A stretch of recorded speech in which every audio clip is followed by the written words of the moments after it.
Varicose veins కి సరైన చికిత్స కోసం సంప్రదించండి ఎవిస్ హాస్పిటల్. ప్రస్తుతం మనతో పాటు ఉన్నారు జై భారత్ పార్టీ వ్యవస్థాపక అధ్యక్షులు, అలాగే మాజీ సిబిఐ జేడి లక్ష్మీనారాయణ గారు, ఐపీఎస్ ఆఫీసర్ కూడా. సో ఒక్కసారి ఆయనతో మాట్లాడదాం. సార్ నమస్తే అండి. నమస్తే మందిర్ కుమార్.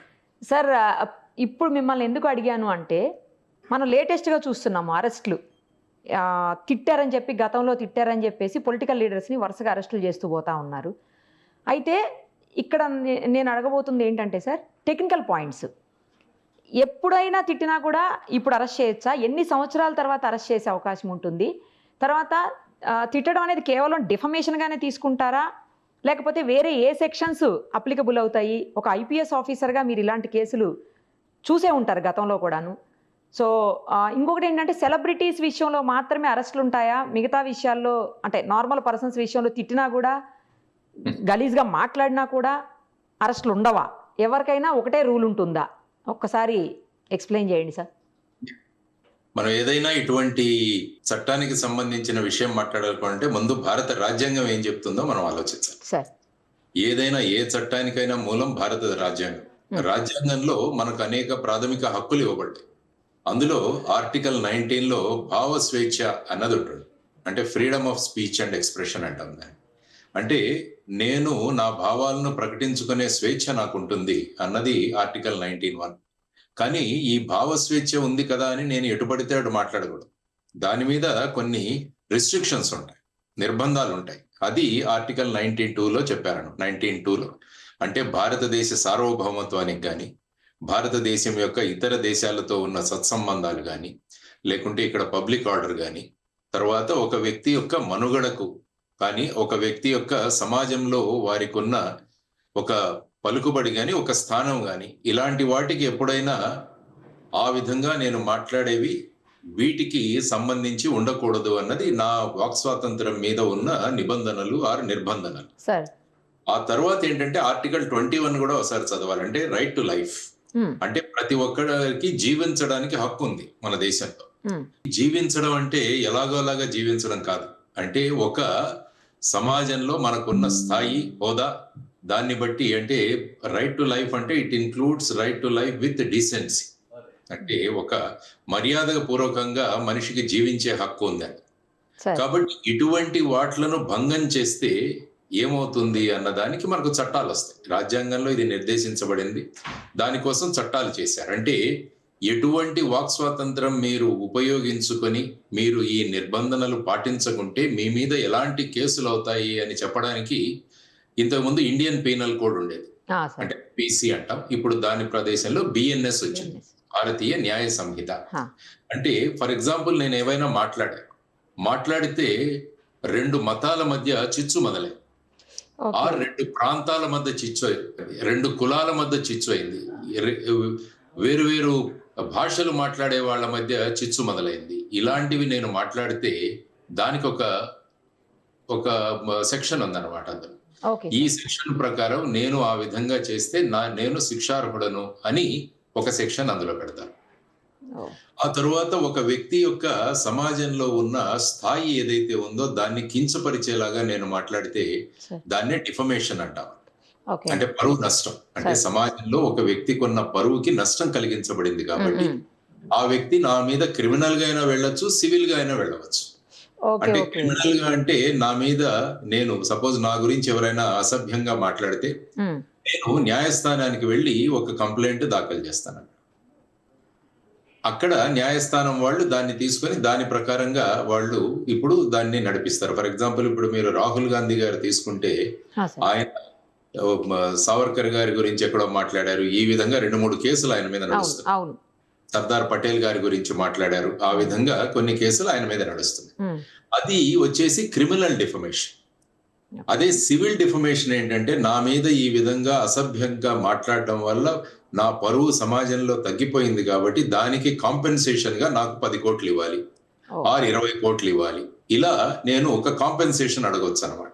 దాన్ని సివిల్ డిఫమేషన్ సూట్ అంటాం. అంటే ఒకటి క్రిమినల్ డిఫమేషన్ సూట్ లో అవన్నీ ప్రూవ్ అయ్యి కోర్టులో వాళ్ళకి శిక్ష పడుతుంది. ఈ సివిల్ డిఫమేషన్ లో అయితే నేను ఏ అమౌంట్ అయితే అడిగానో ఆ అమౌంట్ కనుక కోర్టు ఆమోదిస్తే వారు నాకు చెల్లించాల్సి వస్తుంది. ఇది సివిల్ డిఫమేషన్. ఆ తర్వాత మీరు తీసుకుంటే మనకు SC/ST prevention of atrocities act అని వచ్చింది. ఎవరినైనా షెడ్యూల్డ్ కులాలు, షెడ్యూల్డ్ తెగలు వారికి వారి కులానికి సంబంధించి ఎవరైనా మాట్లాడితే వాళ్ళ మీద కూడా వేరే చట్టమే ఉంది అసలు. సో ఈ విధంగా మీరు చూసుకుంటూ పోతుంటే మన మాట ఏదైతే ఉందో ఆ మాట సక్రమంగా లేకుంటే దాని మీద BNS లో, భారతీయ న్యాయ సంహితలో కానీ, అదే షెడ్యూల్డ్ కులాలు తెగలకు చెందితే వాళ్ళకు SC/ST prevention of atrocity act కానీ, లేకుంటే డైరెక్ట్ గా వ్యక్తి కోర్టులో క్రిమినల్ డిఫమేషన్ కానీ, సివిల్ డిఫమేషన్ కానీ రెండు కానీ వాళ్ళు ఫైల్ చేసుకోవచ్చు. ఇది ప్రస్తుతం మనకు రాజ్యాంగం చెప్పింది. మన చట్టాల్లో ఉన్న ఏ విధమైన సెక్షన్లు ఉన్నాయి అన్నది మనం చూసుకోవాల్సిన ప్రధానమైన అంశం. కాబట్టి ఈ మధ్య సమాజంలో మీరు అన్నట్టు ఒకరినొకరు దూషించుకోవడం అన్నది చాలా ఎక్కువైపోయింది. Correct sir. ఎందుకంటే సమాజంలో మర్యాదలు, ఒక సాంప్రదాయాలు పాటించే విధానాలు తగ్గిపోయి వ్యక్తిగత దూషణలు, ఆ తర్వాత ఇంకా వ్యక్తిని కించపరుస్తూ వారి కుటుంబ సభ్యుల గురించి మాట్లాడడం, మహిళల పట్ల అసభ్యకరంగా మాట్లాడడం, ఇలాంటివి ప్రస్తుతం అదొక ఫ్యాషన్ గా మారిపోయింది. ట్రెండ్ అనుకుంటున్నారు సార్, అది ఆ ట్రెండ్ అంటున్నారు. కాబట్టి ఈ విధంగా మాట్లాడితే వెంటనే వారి గురించి చర్చ మొదలవుతుంది. మీరు కూడా టీవీల్లో కూడా డిబేట్లు పెడతారు. దానివల్ల ఏంటంటే ఒక వ్యక్తికి ఓవర్ నైట్ పాపులారిటీ వచ్చిన సందర్భాలు కూడా చాలా ఉన్నాయి మీకు. తర్వాత ఈ సోషల్ మీడియా వచ్చిన తర్వాత దీని ప్రభావం ఇంకా చాలా ఉంది. మొన్న ఒక వ్యక్తి అలహాబాదీ అని చెప్పేసి ఎంతో అసభ్యకరంగా మాట్లాడాడు కుటుంబ సంబంధాల గురించి. దాని మీద వాడు సుప్రీంకోర్టు కూడా వెళ్ళడం జరిగింది. అందుకనే సుప్రీంకోర్టు కేంద్ర ప్రభుత్వానికి సోషల్ మీడియాలో జరుగుతున్న ఈ విధమైన సంభాషణల మీద ఏదైనా మనము ఒక రూల్స్ అన్నవి పెట్టాలి అన్నది వారికి ఇచ్చిన డైరెక్షన్. సో ఈ విధమైన పరిస్థితులలో ప్రస్తుతం సమాజం ఉంది. మనం చూసుకుంటే ఇంకా అసెంబ్లీలో కూడా అత్యంత ఘోరంగా మాట్లాడుకునే సందర్భాలు మనం చూసాం. చట్టసభల్లో కూడా. అవును సార్. చట్టసభల్లో ఎంత దారుణంగా మాట్లాడుతున్నారంటే చట్టసభల్లో ఉన్న వాటిని లైవ్ టెలికాస్ట్ ఇచ్చారు. Correct sir, correct. ఎందుకంటే మన ప్రతినిధులు ఏ విధంగా వారు అక్కడ మన సమస్యలను తీసుకువెళుతున్నారన్నది చూడడానికి లైవ్ టెలికాస్ట్ ఏర్పాటు చేస్తే అవి చూడాలా వద్దా అన్న స్థాయికి మన వాళ్ళు దిగజారిపోయారు. అవును. సో ఆ విధమైన పరిస్థితులు, దానిని నివారించాల్సిన నాయకులు కూడా వారిని ప్రోత్సహించడాలు ఇవన్నీ కూడా మనం చూస్తున్నాం. అంటే ఏమవుతుందంటే సమాజం అధోగతి పాలవడానికి ఇది ఒక ప్రమాదకరమైన విషయం. ఎందుకంటే విశిష్టమైన స్థానాల్లో ఉన్నవారు ఈ విధంగా మాట్లాడితే ఏమవుతుందంటే వారి ప్రభావం ఇంకా ఎక్కువగా ఉంటుంది. బాధ్యతాయుతమైన పదవుల్లో ఉన్నవారు, బాధ్యతాయుతమైన బాధ్యతలు నిర్వహిస్తున్న వాళ్ళు ఈ విధంగా మాట్లాడితే ఏమవుతుందంటే దాన్ని ఇతరులు కూడా అనుసరిస్తారు. మా నాయకుడే ఈ విధంగా మాట్లాడుతున్నాడు కాబట్టి నేను కూడా అలాగే మాట్లాడాలేమో, లేకుంటే ఆయన మెప్పును నేను పొందలేమో అన్న ఒక రకమైన స్వభావం కూడా, ఒక రకమైన ఆలోచనలు కూడా ఈ మధ్య మొదలయ్యాయి. తర్వాత సినిమాలలో కూడా చూసుకుంటే అసభ్యకరమైన పదజాలను ఉపయోగించడం కూడా ఎక్కువైపోయింది. సినిమా హీరోలు కూడా సినిమాల్లో అసభ్యకరమైన పదాలను ఉపయోగించడం, ఇవన్నీ అవ్వడం వల్ల ఏమవుతుందంటే సమాజంలో ఇప్పుడు ఒక వ్యక్తి నీతిగా బతకాలి అంటే చాలా కష్టం అయిపోతుంది ఈ మధ్యలో. సో ఈ విధమైన పరిస్థితుల్లో మనం ఉన్నాం సార్. ఇప్పుడు ఇంకొక విషయం చెప్పండి, ఎప్పుడో జరిగింది అంటే ఎప్పుడో తిట్టి తర్వాత అరెస్ట్ చేయొచ్చు అట్లా కూడా ఉంటుందా సార్? దీనికి ఏమైనా టైం లిమిట్, ఇంతలోపు అయితేనే చెయ్యాలి, ఇంతలోపు అయితే చేయకూడదు, అట్లా ఏమన్నా ఉంటుందా సార్? ఏదైనా ఒక చట్టంలో ఉన్న సెక్షన్, BNS లో ఉన్న సెక్షన్లో అది 1 సంవత్సరం పనిష్మెంట్ ఉంటే దానికి 1 సంవత్సరం లోపల కంప్లైంట్ చేయాలి. Okay okay. ఆ విధంగా చూసుకుంటే 3 సంవత్సరాల పైన శిక్ష పడే ఏవైనా సెక్షన్లు ఉంటే వాటిలో ఎప్పుడైనా మనం కంప్లైంట్ చేయొచ్చు. ఓకే. దాన్ని పీరియడ్ ఆఫ్ లిమిటేషన్ అంటాం దాన్ని. ఇంతకుముందు సెక్షన్ 468 లో ఉండేది CRPCలో.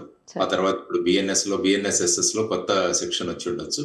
దానివల్ల పీరియడ్ ఆఫ్ లిమిటేషన్, ఎందుకంటే కొంతమంది వ్యక్తులు వారి మీద ప్రెషర్ పెట్టి ఆ విధంగా వాళ్ళను కంప్లైంట్ చేయకుండా చేయొచ్చు. అందువల్ల ఏమవుతుందంటే జరిగిన విషయం ఏదైతే ఉందో దాన్ని FIR గా నేను దాఖలు చేయాలంటే దానికి పీరియడ్ ఆఫ్ లిమిటేషన్ నేను చెప్పినట్టు I think 3 సంవత్సరాల కన్నా తక్కువ ఉన్న శిక్షల్లోనే ఉంది. 3 సంవత్సరాల కన్నా ఎక్కువ పనిష్మెంట్ ఉన్న వాటిలో ఎప్పుడైనా మనం వాటిని కంప్లైంట్ ను రిజిస్టర్ చేయవచ్చు అన్నది. ఒక సెక్షన్ లో కేవలం ఫైన్ మాత్రమే పనిష్మెంట్ ఉందనుకోండి. ఫర్ ఎగ్జాంపుల్ ట్రాఫిక్ వైలేషన్, అందులో సాధారణంగా ఫైన్ మాత్రమే ఉంటాయి. దానిలో మీరు అఫెన్స్ రిజిస్టర్ చేయాలంటే 6 నెలల లోపల చేయాలి. ఓకే. ఫైన్ మాత్రమే శిక్షగా ఉంటే అది. తర్వాత 1 సంవత్సరం కన్నా ఎక్కువ పనిష్మెంట్ లేకుంటే వారు ఆ కేసును 1 సంవత్సరంలో మీరు రిజిస్టర్ చేయాలి. ఓకే. ఆ తర్వాత 1 సంవత్సరం కన్నా ఎక్కువ శిక్ష, 3 సంవత్సరాల కన్నా తక్కువ శిక్ష ఉంటే 3 సంవత్సరాల లోపల ఎప్పుడైనా మీరు ఎప్పుడైనా చేయొచ్చు. దాన్ని రిజిస్టర్ చేయవచ్చు. ఓకే. నేను ఇంతకుముందు చెప్పినట్టు 3 సంవత్సరాల కన్నా శిక్ష పైన ఉన్నప్పుడు ఆ కేసుని ఎప్పుడైనా రిజిస్టర్ చేయవచ్చు. ఓకే. ఇది మనకున్న పీరియడ్ ఆఫ్ లిమిటేషన్. ఇంకొక చిన్న డౌట్ కూడా సార్. ఇప్పుడు Yeah. 4 ఇయర్స్ బ్యాక్ ఒకసారి తిట్టారు. మళ్ళీ 3 ఇయర్స్ తర్వాత దానికి శిక్ష ఉన్నది మనకు 3 ఇయర్సే. Hmm. అప్ టు 3 ఇయర్స్ కదా సార్? అప్ టు 3 ఇయర్స్ అయినప్పుడు 4 ఇయర్స్ బ్యాక్ ఒకసారి, 5 ఇయర్స్ బ్యాక్ ఒకసారి అయిపోయి కంటిన్యూ అవుతుంది అనుకోండి. లాస్ట్ 2 ఇయర్స్ బ్యాక్ లాస్ట్ అనుకోండి. దీన్ని తీసుకుంటారా సార్? అది కూడా కలుపుతారా ఇందులో ఎట్లా? మామూలుగా ఏమవుతుందంటే లేటెస్ట్ గా ఏదైతే ఉందో దాన్ని తీసుకుంటారు. సాధారణంగా ఎలా అవుతుందంటే వీటిలో సెక్షన్లను కలుపుతారు. ఓకే. ఇప్పుడు ఫర్ ఎగ్జాంపుల్ ఒక కేసు తీసుకుంటే అందులో 2-3 సెక్షన్లు ఉంటాయి. సార్. ఒక సెక్షన్ లో 5 సంవత్సరాలు అలా కూడా ఉండవచ్చు. ఓ ఓకే. ఓకే. ప్యూర్ గా ఒకే సెక్షన్ కింద ఏదైనా మనం ఎఫ్ఐఆర్ రిజిస్టర్ చేస్తే ఒకే సెక్షన్ కింద ఆ సెక్షన్ కు 3 సంవత్సరాల కన్నా తక్కువ మీకు పనిష్మెంట్ ఉంటే దాన్ని 3 సంవత్సరాల లోపల మీరు రిజిస్టర్ చేయాలి. ఓకే. సపోజ్ 3 సంవత్సరాల కన్నా అయిపోయిన తర్వాత ఆ కేసు రిజిస్టర్ చేయడానికి ఉండదు. Okay. Sir, place of offence ఉంటుంది కదా, అంటే ఎక్కడ తిట్టారు, ఎవరిని తిట్టారు, ఎక్కడ తిట్టారు అనేది కూడా ఇంపార్టెంటా సార్? లేకపోతే కేసు ఫైల్ చేసేటప్పుడు కేవలం ఆ వ్యక్తి ఎక్కడున్నాడో అక్కడ ఆ జ్యూరిస్డిక్షన్లో ఫైల్ చేస్తే సరిపోతుందా? ఇప్పుడు ఏమవుతుందంటే మీరు ప్రస్తుతం మన రాష్ట్రంలో గత ప్రభుత్వంలో కానీ ఇప్పటి ప్రభుత్వంలో కానీ రిజిస్టర్ అవుతున్న కేసులు చూసుకుంటే అంటే వీళ్ళు తిడతారు, వేరే వాళ్ళ మనోభావాలు దుఃఖపడతాయి వాటి వల్ల. సపోజ్ ఒక పార్టీ నేతను ఎవరైనా తిట్టారనుకోండి, సార్, ఆ పార్టీ నేత వెళ్ళి రిజిస్టర్ చేయరు కేసు. ఆ కార్యకర్తలు ఎవరైతే ఉంటారో ఈ విధంగా పలానా వ్యక్తి మాట్లాడడం వల్ల ఒక కార్యకర్తగా మా మనోభావాలు దెబ్బతిన్నాయి కాబట్టి ఆయన మీద మేము కేసు పెడుతున్నాం. ఓకే. ఓకే. అందుకని మీరు చూసుకుంటే కొన్ని సందర్భాలలో రాష్ట్రమంతా కేసులు పెట్టిన సందర్భాలు, యా సార్, ఒక్కటేసారి చాలా ఎఫ్ఐఆర్లు కూడా చాలా అవుతాయి. కేసులు ఒక్కొక్క రకరకాలు. అనంతపూర్ లో రిజిస్టర్ అవుతుంది, లేకుంటే చిత్తూరులో రిజిస్టర్ అవుతుంది, శ్రీకాకుళంలో రిజిస్టర్ అవుతుంది. ఈ విధంగా ఒకే వ్యక్తిత్వం కానీ ఒకే ఒక చర్య ఏదైతే ఉందో దాన్ని రకరకాల చోట్ల ఎఫ్ఐఆర్లు రిజిస్టర్ చేస్తారు. ఒకే కేసు మీద రకరకాలు కూడా చేయొచ్చా సార్? చాలా ఎఫ్ఐఆర్లు కూడా చేయొచ్చా? చేయొచ్చు. దానికని ఏమవుతుందంటే అప్పుడు హైకోర్టు వాళ్ళు ఏం చేస్తారంటే ఈ కేసులన్నింటినీ కూడా ఒక చోటికి మెర్జ్ తీసుకొచ్చి చేస్తారు. ఓకే. మెర్జ్ చేయడం అంటారు. ఓకే. ఓకే. అది హైకోర్టు చేస్తుంది. అప్పటి వరకు సింగిల్ ఎఫ్ఐఆర్ ప్రకారమే సింగిల్ కేసు ఎఫ్ఐఆర్ వాళ్ళ నడుస్తుంటుంది. ఇన్వెస్టిగేషన్లు చేస్తుంటారు. ఎందుకంటే కంప్లైంట్ చేసిన వ్యక్తి వేరు కాబట్టి. ఓ సపోజ్ 2 రాష్ట్రాలలో కేసులు రిజిస్టర్ అయ్యింది అనుకుందాం. ఫర్ ఎగ్జాంపుల్ తెలంగాణలో కూడా రిజిస్టర్ చేశారు అనుకుందాం. అప్పుడు ఏమవుతుందంటే సుప్రీంకోర్టు రంగంలోకి రావాలి. ఓకే. సుప్రీంకోర్టు రంగంలో వచ్చి 2 రాష్ట్రాలలో ఒకే విషయం మీద 2 కేసులు రిజిస్టర్ అయ్యాయి కాబట్టి వీటన్నిటినీ కలిపి ఒకే ఎఫ్ఐఆర్ గా ట్రీట్ చేయండి. ఫర్ ఎగ్జాంపుల్ అర్నబ్ గోస్వామి అనే ఒక వ్యక్తి ఉంటారు రిపబ్లికన్ టీవీలో. ఆయన మీద పలు కేసులు రిజిస్టర్ అయ్యాయి. సో వాటన్నిటినీ సంకలనం చేసి ఒకే చోట చేయండి అన్నది సుప్రీంకోర్టు వస్తుంది అనమాట. సో ఈ విధమైన మనకు చట్టంలో ఈ విధమైన ఆ విధమైన చర్యలు తీసుకోవాల్సి వస్తుంది. సార్, ఇప్పుడు పొలిటికల్ లీడర్స్ తిట్టుకుంటేనో లేకపోతే సెలబ్రిటీస్ తిట్టుకుంటేనో ఒక రకమైనటువంటి రియాక్షన్ ఉంటుంది. నార్మల్ పర్సన్స్ను కూడా చాలా దారుణంగా తిట్టుకుని కొట్టుకునేటువంటి పరిస్థితులు ఉంటాయి, నీచంగా మాట్లాడే పరిస్థితులు. మరి అలాంటప్పుడు ఇవేమీ రావా సార్? ఎందుకని సెలబ్రిటీస్ విషయంలోనే పోలీసులు అంత సీరియస్గా ఫాస్ట్గా యాక్షన్ తీసుకుంటారు? మీరు కూడా ఒకప్పుడు పోలీస్ ఆఫీసర్ కదా, అందుకని అడుగుతున్నాను. ఏమవుతుందంటే ఈ చట్టం ముందు అందరూ సమానమే. Right to this is called rule of law. Rule of law. Okay. అంటే చట్టాన్ని ఎవరు ఉల్లంఘిస్తారో వాళ్ళు ఏ స్థాయిలో ఉన్నా కూడా వారి మీద మనము చర్యలు తీసుకోవాలన్నది రూల్ ఆఫ్ లా. కానీ ఏమవుతుందంటే ఈ సందర్భంగా మీరు అన్నట్టు సెలబ్రిటీలు ఈ విధంగా మాట్లాడితే ఏంటంటే ఆ ప్రభావం వ్యాప్తి చాలా ఎక్కువగా ఉంటుంది. ఓకే. ఓకే. ఫర్ ఎగ్జాంపుల్ 2 వ్యక్తులు రోడ్డు మీద తిట్టుకున్నారు, సార్, అది పరిమితి అక్కడే ఆ రోడ్డే. కానీ అదే సెలబ్రిటీ టీవీలో కూర్చొని కానీ అసెంబ్లీలో చేసిన దానికి బయట కేసులు పెట్టలేదు. ఎందుకంటే వాటికి ఆ రిస్ట్రిక్షన్స్ ఉన్నాయి. వాట్ ఎవర్ హ్యాపెన్స్ ఇన్ చట్టసభల్లో చేసిన దానికి మనం బయట కేసులు పెట్టలేము. ఎందుకు సార్?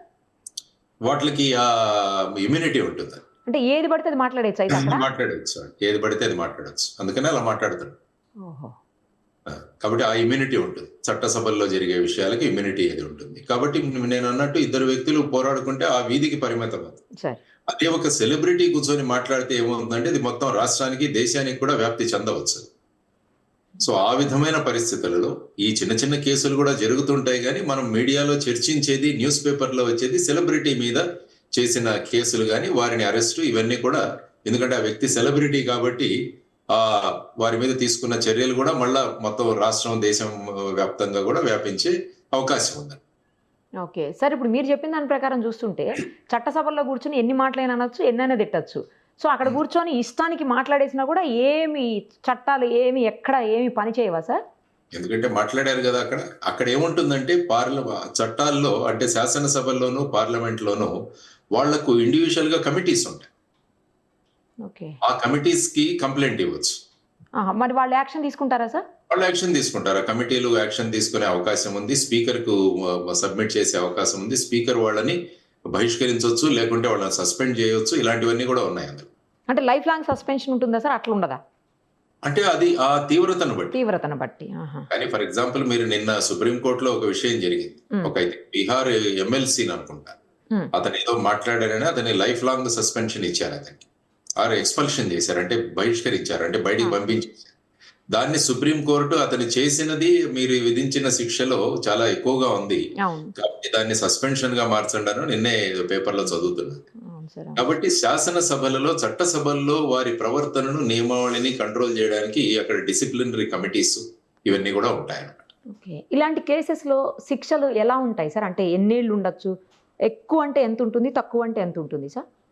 ఫర్ ఎగ్జాంపుల్ ఇప్పుడు మీరు ఒక వ్యక్తి మాట్లాడడం వల్ల వివిధ మతాల మధ్య, వివిధ కులాల మధ్య ఆ విధమైన చిచ్చు రేగిందనుకోండి, దానివల్ల ఏంటంటే సమాజంలో ఉన్న సమైక్యత ఏదైతే ఉందో, హార్మోనీ అంటాం దాన్ని, అది భంగం కలిగితే వారికి 3 సంవత్సరాల శిక్ష.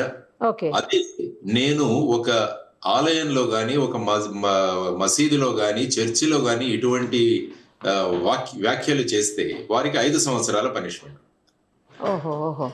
కాబట్టి నేను ఎక్కడ మాట్లాడాను అన్న దాని మీద కూడా, దాని ప్రభావం ఎంత ఉంటుందన్న దాని మీద కూడా శిక్షను నిర్దేశించడం జరిగింది. సార్ ఇంకొకటి దీనికి రిలేటెడ్ కాదు కానీ ఒక్కటి అడగాలి సార్ మిమ్మల్ని. ఏంటంటే ఈ మధ్యకాలంలో నేను ఒక కేసులో చూశాను, మర్డర్ జరిగింది సార్. మర్డర్ జరిగిన తర్వాత ఆ మర్డర్లు చేసినప్పుడు కొంతమంది సాక్ష్యాలు ఉన్నారు, ఆధారాలు అన్ని కోర్టుకి సబ్మిట్ చేశారు. అయితే వాళ్ళు ఏంటంటే చంపేటప్పుడు వీడియో తీశారంట సార్. వాళ్లే తీశారు, ఎవరైతే అక్యూజ్డ్ ఉన్నారో వాళ్లే తీశారు వీడియోని, విక్టిమ్ వీడియో మొత్తం తీసి వాళ్లే వైరల్ చేశారు. మేమంటే భయపడాలి, మేమంటే ఇలా ఉండాలి అని చెప్పేసి. సో తీసి దాన్ని వైరల్ చేసుకున్నారు.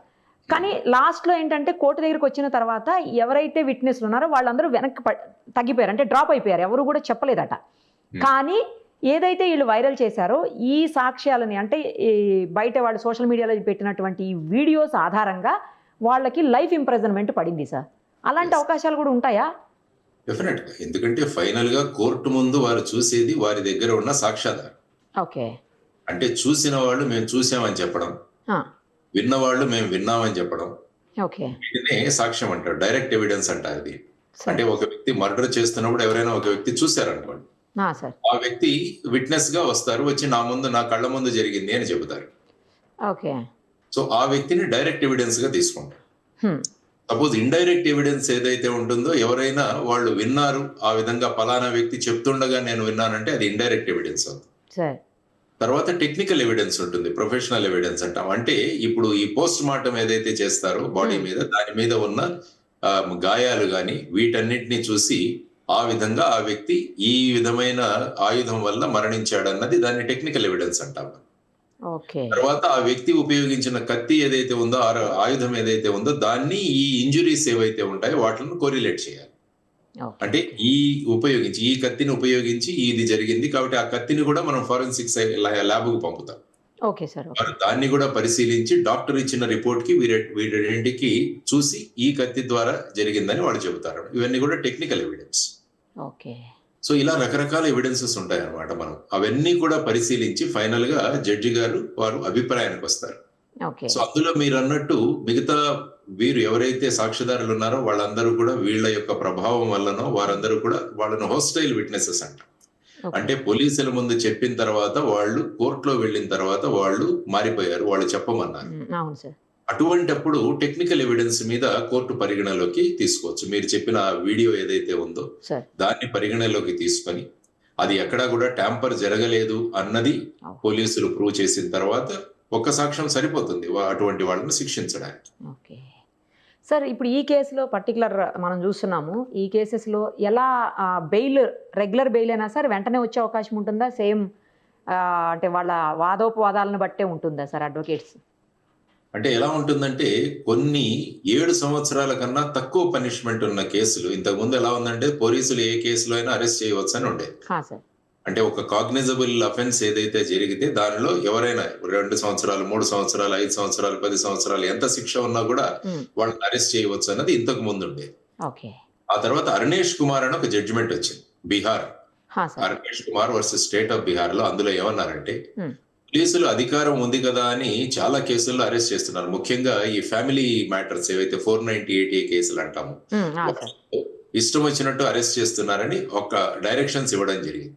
అంటే 7 సంవత్సరాల కన్నా తక్కువ శిక్ష ఉన్న కేసుల్లో పోలీసులు ఆ వ్యక్తిని అరెస్ట్ చేయాలా చేయకూడదా అన్నది ఒకటి నిర్ణయం తీసుకోవాలి. సపోజ్ అరెస్ట్ చేయాలి అని నిర్ణయం తీసుకుంటే దానికి కారణాలు రాయాలి. అరెస్ట్ చేయకూడదు అంటే ఆ వ్యక్తికి నోటీస్ ఇచ్చి ఆ వ్యక్తిని పిలిపిస్తూ ఉండాలి. ఇది అరుణేష్ కుమార్ జడ్జిమెంట్ లో ఇచ్చింది. ఇది 7 సంవత్సరాల శిక్ష ఉన్న కేసులు ఏవైతే ఉంటాయో వాటికి ఇది జనరల్ గా 7 సంవత్సరాల కన్నా ఎక్కువ శిక్ష ఉన్న కేసుల్లో ఈ విధంగా నోటీసులు ఇవ్వాల్సిన అవసరం లేదు.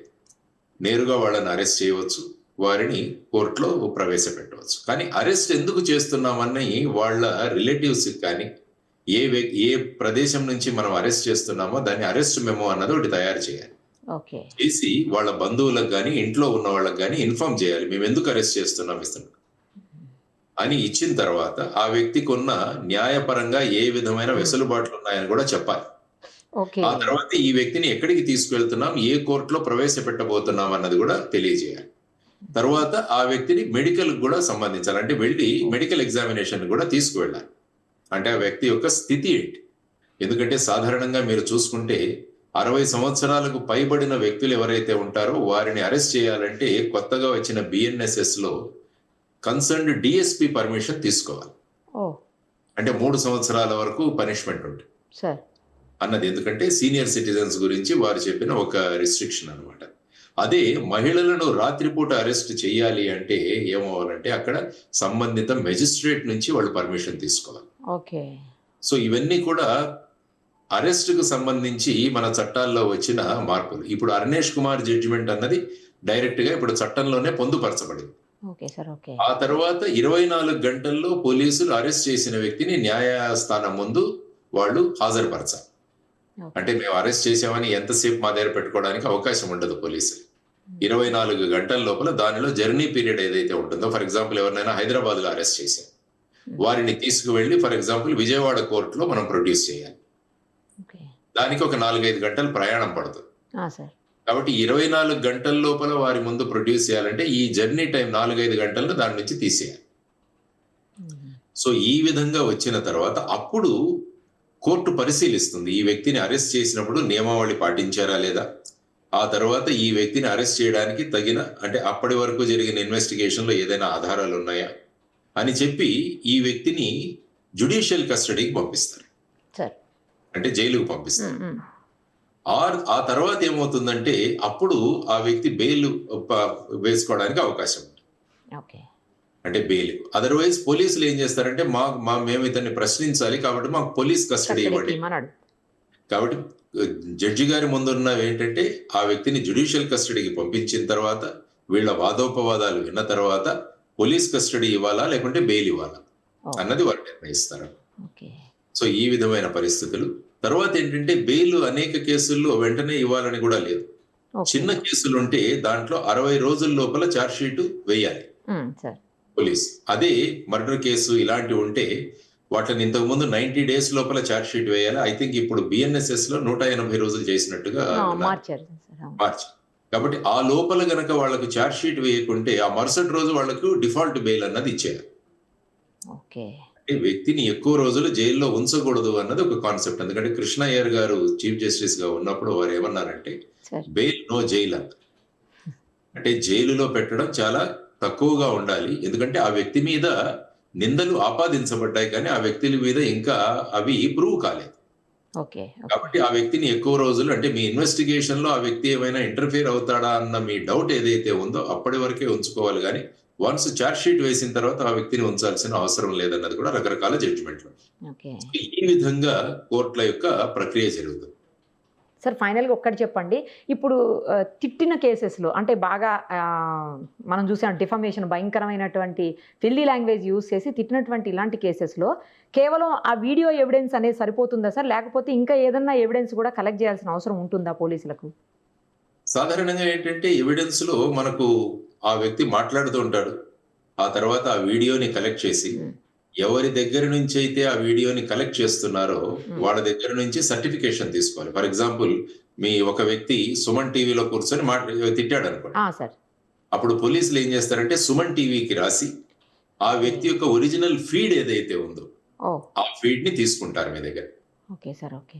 ఎందుకంటే చాలా చోట్ల ఏమవుతుందంటే దీన్ని మనం ఎడిట్ కూడా చేయొచ్చు, అవును లేకపోతే దాని మీద కొత్త కొత్త టెక్నాలజీలు ఉపయోగించి ఈ మధ్య గొంతు మారుస్తున్నారు చాలా మంది. కరెక్టే సార్. ఏఐతో ఏఐతో ఆ వ్యక్తి మాట్లాడకున్నా కూడా ఆ మాటలు మాట్లాడినట్టు ఆ వ్యక్తి యొక్క మిమిక్రీ ఆర్టిస్టులతో మాట్లాడించడం ఇవన్నీ కూడా జరుగుతుంటాయి. కాబట్టి టెక్నికల్ గా ఇన్వెస్టిగేట్ చేసేటప్పుడు ఇవన్నీ కూడా పోలీసులు వాటిని దృష్టిలో ఉంచుకొని ఇది ఎక్కడ కూడా ట్యాంపర్ కాబడలేదు అన్నది, తర్వాత ఆ స్టూడియోలోకి వచ్చి మీ దగ్గర నుంచి కూడా స్టేట్మెంట్ తీసుకుంటారు. పలానా వ్యక్తి ఆ రోజు మా స్టూడియోకి వచ్చి ఆ విధంగా మాట్లాడాడు, ఇది మా ఒరిజినల్ ఫీడ్ అన్నది సబ్మిషన్ తీసుకొని దాన్ని కోర్టులో సబ్మిట్ చేస్తారు. మరి డైరెక్ట్ ఏదైనా ప్రెస్ మీట్ లో ప్రెస్ క్లబ్ లో ప్రెస్ మీట్స్ లో మాట్లాడితే సార్ అక్కడ కూడా ఉంటుంది. ఎవరైతే మరి ప్రెస్ మీట్ లో పెట్టిన తర్వాత ఏదో ఒక టీవీ లైవ్ టెలికాస్ట్ వస్తుంది సార్, ఆర్ ఏదైనా టీవీలో కూడా వస్తుంది కదా, అక్కడ నుంచి తీసుకుంటారు. అంటే దాని ఒరిజినల్ సోర్స్ ఇంపార్టెంట్.